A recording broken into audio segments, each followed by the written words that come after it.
Bonjour à tous, à toutes. Bonjour les petits loups. Merci d'être présents pour cet audio de septembre 2024. Il n'est pas évident de toujours tenter de confirmer ou infirmer ce qui se passe depuis maintenant bientôt 4 ou 5 ans. Mais il est fort à constater quand même que les choses avancent. On a bon à dire qu'on ne voit rien. Beaucoup disent qu'ils ne voient rien arriver et qu'on est toujours dans la même merde. Mais je suis là pour dire le contraire et je ne suis pas le seul. Il y a tellement de choses qui bougent à travers la planète qu'il est quasiment impossible de toutes les notifier.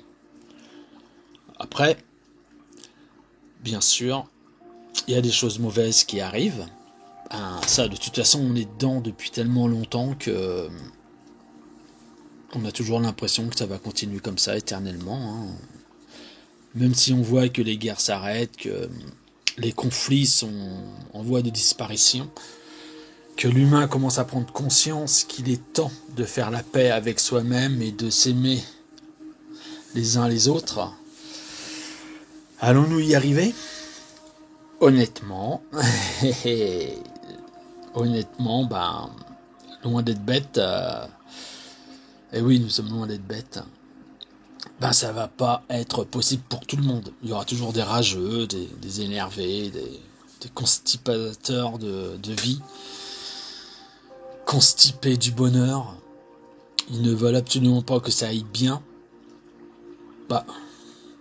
On ne soigne pas des gens en bonne santé. Donc effectivement, le bonheur amène la bonne santé, l'équilibre, le bien-être.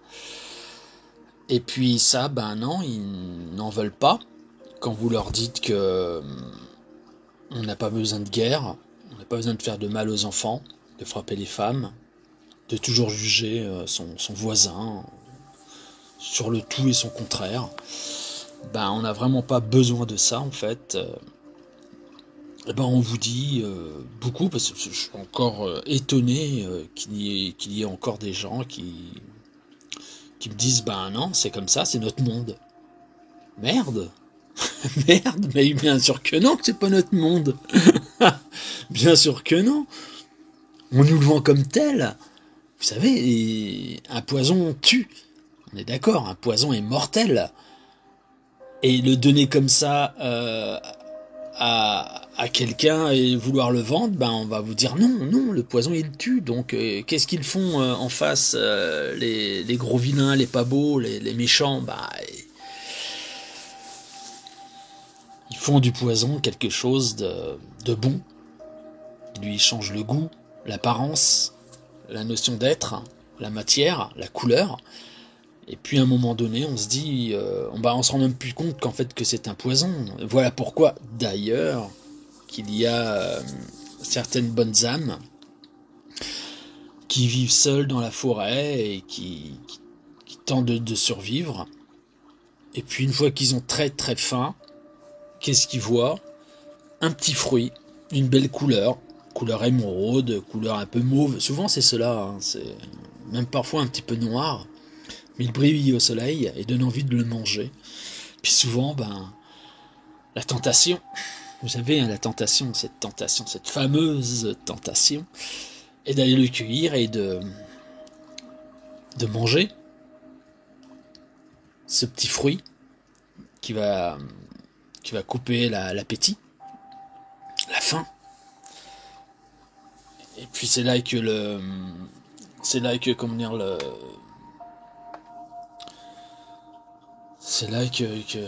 commencent les soucis, les petits problèmes. Nous avons mangé ce qui n'était pas bon. Donc je reviens à ce qui se passe actuellement dans le monde. Je comprends pas qu'actuellement, je comprends pas qu'on voit pas qu'on essaie de nous faire avaler un poison, un monde rempli de violence. Bon, je vais faire attention à ce que je dis quand même. Je m'inclus dedans, hein. Je suis pas au-dessus de vous et je suis au-dessus de personne, hein. Je suis une petite graine, une petite lumière dans la nuit qui tente de faire son travail, et si je peux sauver et orienter quelqu'un qui est en perdition, ben c'est fait, quoi. Voilà, parce qu'il y a des plus faibles et qu'il faut les aider. Et je pense qu'effectivement, on vit dans un monde de violence, on nous le vend sous beaucoup de formes.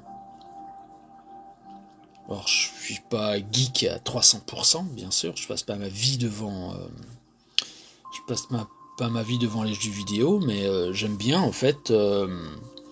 j'aime bien plonger dans des mondes inventés par des créatifs, des beaux mondes, des mondes merveilleux, des mondes qui amènent beaucoup de réflexion et d'imagination.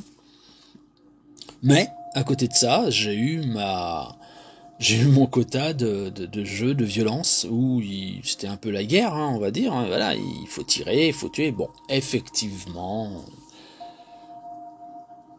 une guerre qui fait pas de mort, bah ça va. Donc j'ai joué comme ça, dans l'influence de la jeunesse. Et puis petit à petit, je me suis dit quand même, passer du temps à chercher à tuer, même dans les jeux vidéo, c'est quand même étrange. Ça m'a parlé. Donc je dis pas que c'est les jeux vidéo qui amènent à la violence. Je dis simplement que parfois il y a des esprits un peu plus faibles qui pourraient tenter de renouveler ce qu'ils voient dans les jeux vidéo et leur donner un semblant de supériorité à prendre une arme, et voilà. Donc c'est ce que je pense. Je dis pas que c'est la vérité ultime ou quoi que ce soit, c'est ce que je pense. Chacun pense à sa façon et on a le droit de l'exprimer. Ce n'est pas pour ça qu'il faut se taper dessus.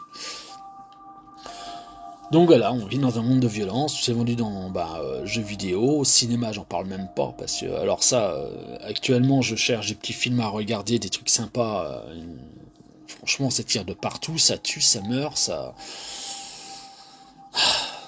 Bref. Et puis les livres, il y a des livres qui véhimentent ce genre de conneries, et puis... Je vais aussi soulever un lièvre, quelque chose moi que je ne comprends pas et que j'ai jamais compris, c'est en fait, ok, faut se souvenir pour plus que ça recommence, ça nous arrive. Mais quand même, je suis désolé, mais à un moment donné, quand on voit qu'on tourne en boucle sur la première, deuxième guerre mondiale, Napoléon et autres, on dirait qu'il n'y a rien d'autre en fait. On dirait que le monde va tellement mal qu'il faut reparler toujours de ça. Je suis désolé, non, je suis pas d'accord. Le monde n'est pas si mal. Vraiment, le monde n'est pas si mal. Il y a des gens qui arrivent à s'en sortir, il y a des gens pleins d'amour, de joie, de bonheur, d'équilibre, de bienveillance, et qui protègent les gosses, la terre, l'herbe, la flore, la faune, qui respectent la nature, qui respectent tout en fait. Moi je vois, tiens voilà, je vais parler de moi, parce que comme ça au moins je sais que je me trompe pas et qu'on va pas me décrier, je parle de moi, avec ma maladresse, avec qui je suis, l'humain imparfait. Souvent, dès que je le peux, je vais faire un tour en forêt, et il y a un petit chemin qui était bituné, qui traverse la forêt. Et donc je l'avais raconté ça déjà la dernière fois, mais c'est bien de le refaire. C'est-à-dire que normalement j'y vais en vélo. Et dernièrement, comme je me suis lancé dans un secteur de relaxation en diorama, donc je vous laisserai regarder ce qu'est un diorama. Je veux créer des dioramas de poésie, d'amour, de bienveillance, que ça amène à la réflexion, à l'imagination, que vous ayez ça chez vous, quoi. Je veux dire, c'est quelque chose que j'aimerais j'aimerais oui en vivre, parce que c'est une passion que j'ai depuis ma naissance. En fait, quand je me balade dans les bois, j'ai toujours l'impression d'être dans un diorama, avec la nature, avec les herbes, la forêt. Et en marchant, je vois des limaces. Bon, forcément, je comprends, il y en a beaucoup qui ont des pesticides ou je sais pas quoi, pour tuer les limaces qui leur bouffent la salade, alors que bon, la biodiversité fait que en fait, on pourrait mettre des plantes tout autour qui repoussent les limaces, les escargots et les autres petites bestioles, mais ça on le fait pas, on préfère le poison, encore une fois, n'est-ce pas? Et puis en me baladant, je vois des limaces, des escargots qui traversent cette petite route de bitume. Et qu'est-ce qui se passe? Eh ben, il se passe que les vélos et les gens qui se baladent ne regardent pas où ils marchent, où ils font du vélo, et ils écrasent, ils coupent en deux les limaces, ils les écrasent. C'est un massacre. Vraiment, je vous assure, c'est un massacre. Eh ben, je me baisse, je marche, je fais attention à mes pas, je regarde aussi dans les arbres, car j'aime bien regarder ce qui se passe en haut. Il y a des écureuils, il y a des oiseaux, j'aime voir le vent dans les arbres. Et du coup, je ramasse les limaces et les aide à traverser. Je regarde où la tête, elle est de quel côté. Hein. Je vais faire marche arrière, car la nature est bien faite. Un escargot ne fait pas marche arrière. Ni les limaces, hein, ils n'ont pas la marche arrière, ils vont toujours de l'avant, ils tournent, donc je les prends et je les emmène où la tête, elle était dans la direction où ils étaient. Et je fais ça régulièrement, et souvent, je vous assure qu'il y a des vélos qui passent, qui me regardent, mais qui se disent, mais c'est qui ce dingue? C'est qui ce grand malade qui aide les limaces, les escargots, les choses qui traînent, le vivant sur le bitume, qui les aide à traverser. Enfin, il y a même des gens qui s'arrêtent en vélo, qui regardent pourquoi je suis baissé et qu'est-ce que je fais. Et là, je me dis, mais c'est un monde de dingue, en fait. C'est un monde de dingo. C'est un monde de dingo. Si tout le monde faisait ça, ça irait très très bien sur la planète. Les vers de terre, pareil. Dès que je les vois sur le bitume ou quoi que ce soit, quand il y a une grosse pluie, au lieu de mourir noyés, ils sortent de leur petit trou là et ils fonctionnent. Donc pourquoi je vous parle de tout ça? Je parle de tout ça parce que c'est du positif. Il y a des bonnes âmes positives sur Terre. Il n'y a pas que la guerre, la violence et la malversation et la manipulation. Il faut arrêter avec tout ça en fait et juste dire non. Comme rien ne devrait rentrer dans... moi je le dis, pour moi déjà, je véhicule pas un message pour tout le monde, chacun fait comme il veut, et dans la perspective de ce qu'il recherche. Moi, rien, je ne fais rien rentrer dans mon corps qui peut me nuire, tout simplement. Donc autant à manger, les médocs, et ainsi de suite. Je vais pas aller plus loin que ça, mais vous savez de quoi je parle. Non, ça, je le prends pas, quoi, je dis non. Ouais, mais tu vas tout perdre, non. Je vais tout perdre. Mais le plus important, c'est quand même de pas perdre la vie. On est d'accord. La vie, quoi. C'est exceptionnel, la vie. Nous sommes vivants. Debout, vivants. Sur une terre merveilleuse avec des merveilles partout, des lacs, des rivières, des bois, des forêts, des sous-bois, des vallons, des escalades à faire, du canyoning. Bref, on est sur un terrain de jeu merveilleux et la guerre a tout fait pour faire disparaître les vestiges d'un grand royaume qui s'appelait la Tartarie, qu'il faut surtout pas en parler. Paraît-il que ce sera encore un os à ronger, un nœud dans l'espace-temps qu'on nous fait vendre, et sur internet on voit fusion de la Tartarie. Effectivement, je rejoins parfaitement que la IA, certains... avec l'esprit tordu, encore une fois, autant dans les ovnis que dans l'architecture, que dans l'histoire, modifie le temps, modifie notre perception de notre présent. Et donc, du coup, il faut faire très attention à ce qu'on trouve sur Internet. On trouve de tout sur Internet. On est d'accord. Donc non, il faut vraiment faire très attention à tout ce que l'on voit, tout ce que l'on entend, et ne pas aller dans ce sens-là. Si vous n'êtes pas d'accord avec quelque chose, vous dites non. Enfin, je donne pas d'ordre non plus, je suis pas un gourou non plus. Chacun fait comme il veut. Alors, j'ai encore à parler de moi, comme ça au moins, voilà. Non, je dis non quand ça matche pas, je dis non. Depuis tout petit, quand ça rentre pas dans mon idéal, je dis non. Quand même descendre une poubelle, si c'est pas le moment, que je ne l'entends pas, que c'est maintenant qu'il faut le faire parce qu'elle est là et qu'il faut la descendre et que c'est dans l'état d'esprit de la hiérarchie du monde, t'as une poubelle qui est pleine, tu la mets ici, faut la descendre tout de suite. Mais si je suis en train de faire quelque chose où je ne suis pas, où je n'ai carrément pas envie de la descendre maintenant, je la descends pas.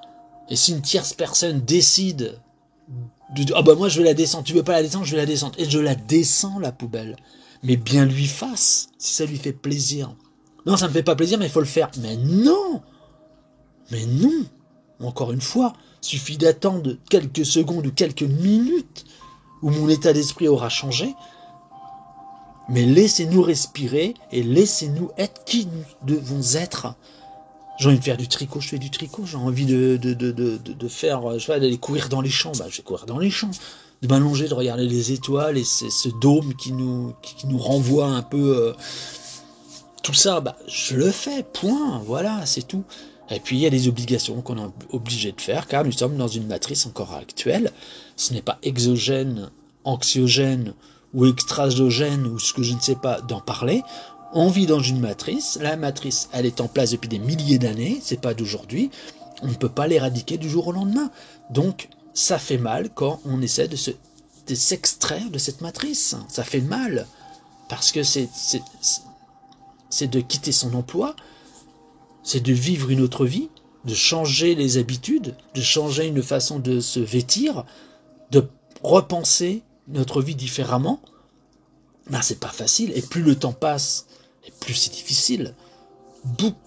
Beaucoup ne le font pas, car ils arrivent à un âge où, bordel, voilà, qu'on arrive à 60, 50, merde, changer de vie, c'est dur, quoi. Je veux dire, arrêter de travailler alors qu'on aura peut-être même pas de retraite, arrêter de travailler pour travailler dans autre chose, mais dans quoi, à 50, 60 ans, qui va vouloir nous embaucher? Personne. Très peu. D'où la nécessité de savoir ce que l'on veut. Et est-ce que nous sommes prêts? Est-ce que vous êtes prêts à changer de vie? C'est-à-dire qu'on a 10 doigts, une tête, un cœur, un physique, un mental. Peut-être qu'il est temps de se prendre en main et de tenter de faire quelque chose qui nous parle, qui nous rend heureux. Donc moins de stress, donc moins malade, moins de problèmes de santé. Déjà repenser la santé, repenser que la santé peut être soignée différemment, avec du naturel. Moi je suis pour la naturopathie, hein, c'est pas nouveau. Donc voilà, tout ça c'est à prendre en compte. Est-ce qu'on veut bouleverser nos vies pour qu'on soit heureux, ou est-ce qu'on veut continuer avec la matrice? Eh ben moi je dis qu'on est obligé on est obligé de s'extraire on est obligé. À un moment donné, on est obligé de s'extraire de la matrice. Avec notre expérience, en rentrant dans l'âge, on voit que de toute façon, rien ne change si on reste avec elle.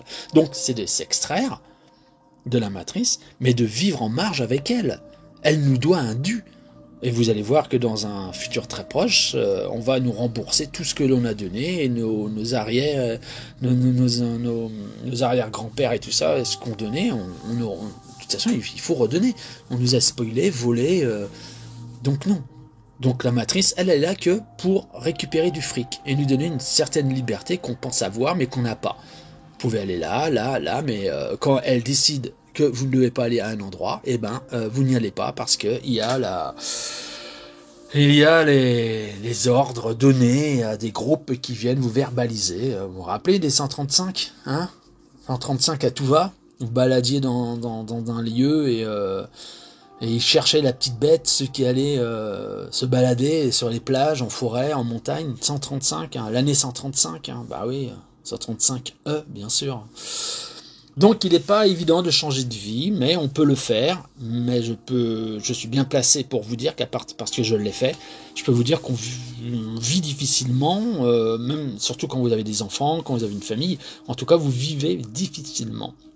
Heureusement, quand une âme travaille et que vous savez faire quelque chose de vos 10 doigts et que vous sortez les doigts des fesses et que vous avancez, et vous arrivez quand même à en vivre plus ou moins. Donc qu'est-ce qui se passe? On réduit notre vie parce qu'on ne peut plus vivre la vie qu'on avait avant parce qu'on n'a plus du tout la même paye, le même rendu d'argent. On réduit, et puis en fait, à un moment donné, vous vous retrouvez avec le strict nécessaire qui vous permet de vivre. Et petit à petit, au bout d'1 an, 2 ans, moi il m'a fallu je pense qu'il m'a bien fallu au moins 1 an ou 2, où j'ai commencé à me dire, mais en fait, j'ai besoin de rien d'autre de ce que j'ai. Donc j'ai travaillé et fait ce qu'il fallait pour avoir le peu que j'ai. J'ai réduit l'électricité, le chauffage, j'ai réduit mon habitation, j'ai réduit tout ça. Et puis petit à petit, je me suis refait une santé. j'ai fait une petite enveloppe, j'arrive à faire une petite enveloppe, et puis de temps en temps, je me fais plaisir, voilà. Et je m'achète un truc qui m'aide pour la santé, pour bouger. Donc ça, c'est important. Il faut bien le comprendre et il faut bien savoir que s'extraire dans la matrice, c'est pas évident. Mais c'est possible. Mais c'est pas évident. Voilà. Ça, c'est dit. Ensuite, actuellement, ils ont vraiment une technologie pour gérer, et ça j'avais envie d'en parler parce que c'est important. Ils ont en face l'état, on peut l'appeler l'état profond ou l'état méchant ou ce que vous voulez. Ils ont une technologie pour gérer toutes les matières premières ou matières même non premières, seconde zone, sur Terre. Et moi j'appelle ça la technologie de la frite. Pourquoi ? Parce qu'en fait ils ont la technologie, une technologie très puissante, avec l'intelligence artificielle qui n'est pas intelligente, mais bien artificielle, et qui en fait gère chaque produit sur Terre vendu. Du crayon, de la mine de crayon, au lacet, à la chaussure et à la frite. Et, je vais pas citer la grande marque, je vais dire la Mac, mais non, la marque, et ces frites sont gérées, et ces burgers sont gérés par la IA.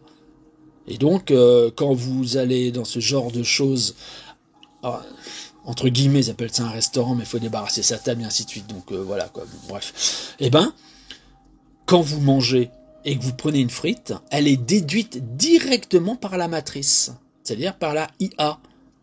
Et elle sait en fait qu'il va y avoir un manque. Elle calcule bien plus vite que l'être humain. Mais elle calcule, en fait, c'est artificiel, elle calcule de l'artificiel, donc elle calcule que le nombre de frites qui a été vendu, il va falloir remettre sur le marché une telle proportion de frites pour que, en fait, l'industrie continue à tourner sans qu'il y ait de manque. C'est pareil pour la viande, les maquereaux, les patates et tout ce que vous voulez. Hein. Vous pouvez tordre les fesses dans tous les sens, vous allez chier droit de toute façon. Tout est bien huilé, la machine, elle est carrée. Et donc, ils ont cette technologie qui est, à l'heure actuelle, entre les mains, normalement, entre les mains de l'Alliance, qui s'en sert intelligemment et qui va, à un moment donné, appuyer avec les deux pieds sur le frein. Et qu'est-ce qui va se passer ? On va avoir un manquement dans la chaîne alimentaire.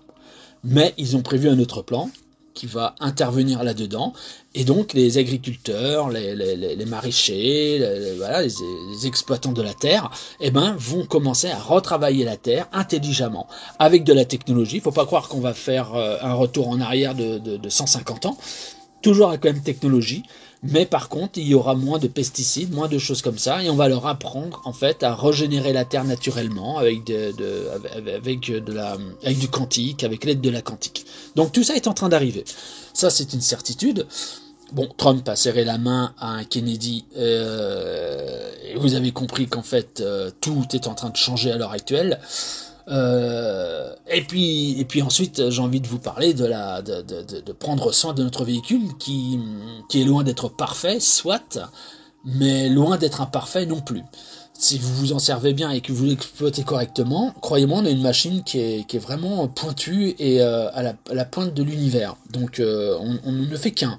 Et c'est dans la dimension intérieure, dans cette dimension intérieure qui est dans ce véhicule, que nous grandissons. Nous n'avons aucune limite à l'intérieur. Nous avons une limite à l'extérieur. Une fois qu'on a grandi, qu'on a arrivé à une taille, on peut pas aller plus loin. Mais à l'intérieur, c'est l'infini. Nous sommes éternels. Nous sommes dans l'amour.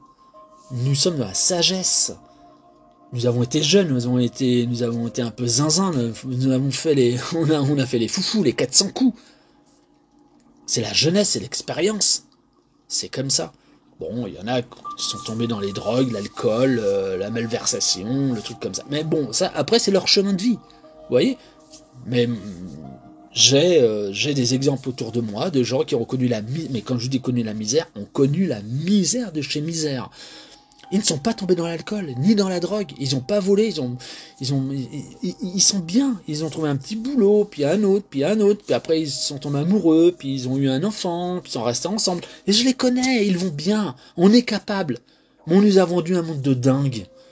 et on nous dit que voilà, effectivement, il faut faire ce genre de saloperie pour réussir dans la vie. Non, on peut s'en sortir. On gagnera moins, mais on sera fier de soi. Je vous assure qu'on va vers le beau et on va vers vers la luminosité intérieure. C'est une certitude aussi. Tout ne va pas si mal sur notre terre, vraiment. Loin de là, encore une fois, sur cette terre, notre maison vie, la seule maison vie que nous avons, tout est fait pour que nous nous sentons en harmonie avec elle. En réalité, si vous regardez l'exploitation de la terre, comment qu'elle fait elle-même pour exploiter la terre pour vivre, et vous voyez qu'elle s'en sert intelligemment et qu'elle l'exploite de façon à se sentir bien, à être abondant, dans l'abondance. Et ça, c'est important aussi, parce que sur Terre, on l'appelle Gaïa. Soit, je vais l'appeler Gaïa. Mais Gaïa est un être vivant. Nous vivons sur un être vivant. Et les guerres, on l'ont saccagé, on l'a défiguré. C'est des guerres sales qui sont perpétuées. Et sachez que les guerres ont été entièrement inventées. En réalité, la guerre n'existe pas. On ne fait pas de guerre à son prochain. On l'a inventé. Il y a des gens qui sont assez tordus pour inventer la guerre, pour lancer des bombes et de dire à des gens, vous prenez un fusil, vous allez tuer votre prochain. Alors qu'en temps de paix, on irait dans ce même pays, on le visiterait en tant que touriste, on mangerait à la table de ces gens, mais en temps de guerre, il faut aller les tuer. On nous a vendu ça aussi. La guerre n'existe pas. La violence, on n'en a pas besoin. Et on va vers un monde non violent et d'une dualité extraordinaire dans la lumière. Et il va falloir chercher la lumière qui correspond à nos énergies. Et ça, c'est très important aussi. C'est très important de le faire. Ensuite, qu'est-ce qu'il y a ? Que se passe-t-il à l'heure actuelle ? Eh ben, je pourrais vous refaire encore une fois les informations, vous parler de tout ce qui se passe, mais mais ça sert à quoi de relayer les informations ? Je les décrypte, je les regarde, j'ai un ressenti, je vais en astral, je discute avec les guides, je discute avec des guides de haut rang, des guides de lumière, et voir des êtres exogènes. Mais c'est pas le discours de véhiculer l'info telle qu'elle. Il faut la décrypter. Et moi je dis que malgré toutes ces gouttelettes sales qu'on nous vend, il y a des éclaircies et de l'eau propre. Et vous voyez combien l'eau est en train de redevenir propre. D'ailleurs, je ferai un live entièrement à thème, entièrement voué à l'eau propre, à l'eau vivante. En plus, bon, maintenant j'ai un PC digne de ce nom pour pouvoir véhiculer, faire voir de belles photos, discuter. Voilà quoi. Donc, il y a des choses qui arrivent. À partir de quand l'eau redevient propre et vivante, on va se sentir beaucoup mieux. Et même l'eau du robinet commence à être un tout petit peu mieux, mais je vous conseille quand même, la fontaine qui purifie à 100% l'eau. Voilà. Et qu'il faut nettoyer les filtres une fois tous les mois ou tous les 2 mois. Et ça a une durée de vie de plus de 10 ans. Et là, déjà, elle est bonne, l'eau. Ensuite, il y a les aliments. Vous pensez bien que si vous arrosez vos plants de tomates sur votre balcon, vos radis, vos carottes, oui, parce qu'on peut faire de la biodiversité sur notre balcon. Ça existe. Bon Dieu, ça existe. Vous pouvez faire ça. Respectez la terre, mettez-la dans un pot, mettez-la dans des bacs, mais respectez la terre. Donnez de l'intention et de l'amour et dites-lui que vous êtes là pour qu'elle fleurisse, qu'elle fasse pousser les choses et que vous allez en prendre soin. Ça, c'est hyper important. Et donc, si vous arrosez vos plantes avec de l'eau de votre fontaine, vous allez voir que les plantes vont déjà se sentir beaucoup mieux. Beaucoup mieux. D'ailleurs, voilà quoi. Je donne à boire au chat avec l'eau de la fontaine. J'arrose mes petites plantes avec l'eau de la fontaine. J'ai pris conscience qu'il fallait boire beaucoup d'eau, donc actuellement, je me suis remis à boire beaucoup d'eau. Là, je m'oubliais en fait dans tout ce que je fais. Des fois, je passe des journées à ne pas boire, ce qu'il ne faut jamais faire. C'est très dangereux. Et du coup, je l'ai ressenti. Donc maintenant, je bois. Donc, il est très important de prendre conscience de qui nous sommes, sur quoi nous vivons, sur cette belle planète. Et encore une fois, si vous attendez qu'à l'heure actuelle, je véhicule toujours les mêmes infos de ce qui se passe en ce moment, je peux juste vous dire qu'en ce moment, ils sont en train de se bouffer les uns les autres, ils ne savent plus où ils en sont, ils sont en train de faire du mal partout, et ils vont préférer partir, voire mourir, parce que je dis franchement, la bête immonde est en train de mourir, elle est morte d'ailleurs, il n'y a plus rien là-dedans, il n'y a plus de vie. eh ben ils vont préférer détruire, brûler, que partir en laissant tout entre les mains du grand créateur et de la lumière. Donc attendez-vous à ce que ça bouge un petit peu, bien sûr. Ça, je vais pas vous mentir qu'on vit des moments difficiles, des moments durs, où justement on compte encore la monnaie dans le porte-monnaie, on farfouille dans nos poches, on cherche un billet, c'est ça quoi, on est encore là-dedans, mais ça va vite finir. Croyez-moi, ça va vite finir. Ok ? Donc voilà, c'était l'audio du mois de septembre 2024. Un audio qui prend des airs de nouvelles fleurs, de nouvelles plantes. Vivement l'automne et vivement le printemps. Vivement que le temps change réellement. Et là, il est en train de bouger dans tous les sens. On voit ce qui se passe. Il y a des horreurs avec des pluies torrentielles qui tombent et qui font mal malheureusement à des grandes populations. C'est encore nous qui en prenons pour notre grade. Mais voilà, à un moment donné, l'équilibre se refait. Et se fait, et tout ce que l'état profond a manipulé en séparant les eaux, les terres, et en faisant construire où il ne faut pas, et ben, à un moment donné, il faut nettoyer et les souterrains, et au-dessus, et en bas, et partout, quoi. Donc attendez-vous à ce que le monde bouge, et pas que politiquement, et voilà. On va nous faire peur avec une troisième guerre, mais bon, on n'a même pas terminé la deuxième, on est encore dedans. Et on est en train justement de la terminer là. On est en fin de cette seconde guerre. Donc voilà. Donc les choses vont bien se passer. Restez vous-même. Protégez votre environnement immédiat. Et ceux qui veulent passer à la picouserie, qui passent à la picouserie, laissez-les faire. Tentez de les éveiller quand même avant, et si ça ne marche pas, c'est leur chemin, leur karma. Ils ont aussi le droit de se tromper. Nous avons le droit de nous tromper, et on apprend de nos erreurs, tout simplement. Donc on est éternel, on a plusieurs vies. Je pense qu'on est en train de se reconstruire. Nous sommes en train à l'heure actuelle de réécrire notre histoire. Nous sommes vivants, debout, fiers, et nous regardons droit devant nous. Nous regardons les étoiles, nous avons la terre sous nos pieds, nous avons le ciel au-dessus, et nous sommes remplis d'amour et de progression dans cet amour. Nous voulons grandir dans l'amour et le bonheur et le partage. Et nous y sommes. Donc tenons-nous les mains les uns les autres et envoyons de l'amour. Prions pour ça. Et je vous dis à bientôt. Prenez grand soin de vous les petits loups. Et que la lumière soit en nous tous. Et que l'amour véhicule au maximum à travers toutes les âmes. Namasté. Prenez grand soin de vous et je vous dis à la prochaine. Et puis prenez soin de votre environnement immédiat, c'est très important.